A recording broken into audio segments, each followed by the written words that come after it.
தேவனே நான் ஓமதண்டையில்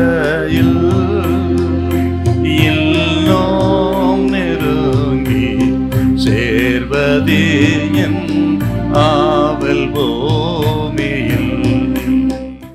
சங்கீதம் 63:1 வசனம்.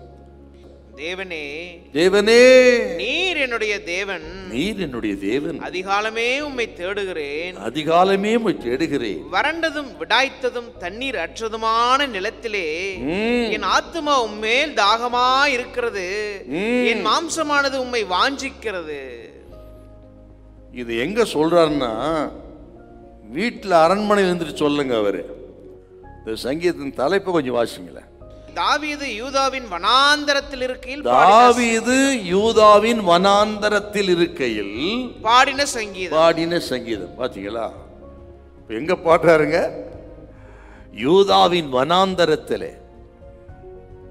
தன் சொந்த குமாரன் அப்சலோம் எதிரா வந்து ராஜ்யத்தை பிடுங்கிட்டாங்க. அழுது கொண்டே ஜனங்களோடு கூட கீதரோன் ஆற்றை கடந்து இந்த யூதேயாவின் வனாந்தரத்துக்கு வந்துட்டார். அந்த வனாந்தரத்தை குகையில தங்கி இருக்கும் போது தாங்க இப்படி பாடுறார். என்ன அருமையான பக்தன் பார்த்தீங்களா? நம்ம எப்போ பாடுவோம்? எல்லாம் வசதியா இருக்கும் பொழுது. இவரோ வனாந்தர குகையிலே பாடின அருமையான பாடல். ஏன்னு கேட்டீங்கன்னா, அவருக்கு நல்லாவே தெரியும் இந்த வனாந்தரம் என்பது அவர் கொடுக்கிற ஒரு பயிற்சி. தாவீதுக்கு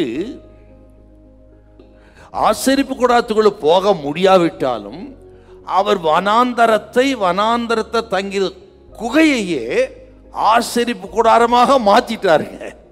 சோத்திர பலிகளை செலுத்தினார், ஆராதித்தார், பாவ அறிக்கை செய்தார், தேவனோடு ஐக்கியம் கொண்டார்.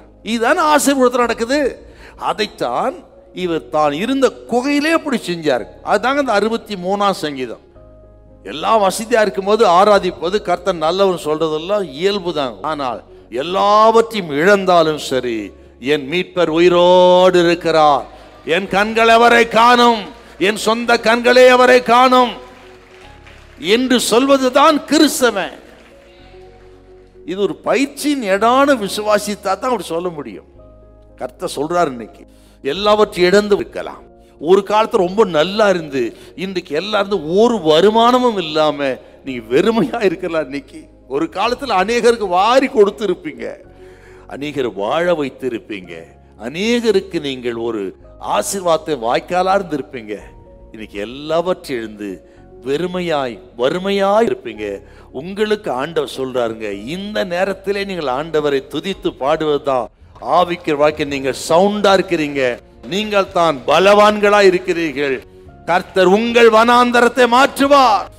நீ இழந்து போனதை திரும்ப தருவார். உனக்கு முன்பு இருந்ததை காட்டிலும் மேலாக வைப்பார். உன்னை ஆவிக்கிற நிலைமையிலும் பொருளாதாரத்திலும் இன்னும் மேன்மையாக வைப்பார். இந்த மாதம் ஆசீர்வதிக்கப்பட்ட அற்புதமான மாதமா இருக்கும். இதை செய்து இந்த வார்த்தை உண்மையானது என்பதை கர்த்தர் நிரூபித்து தருவார். நீ இழந்ததை ஒன்று குறையாமல் திருப்பிக் கொள்வாய். ஹல்லேலூயா, ஹல்லேலூயா.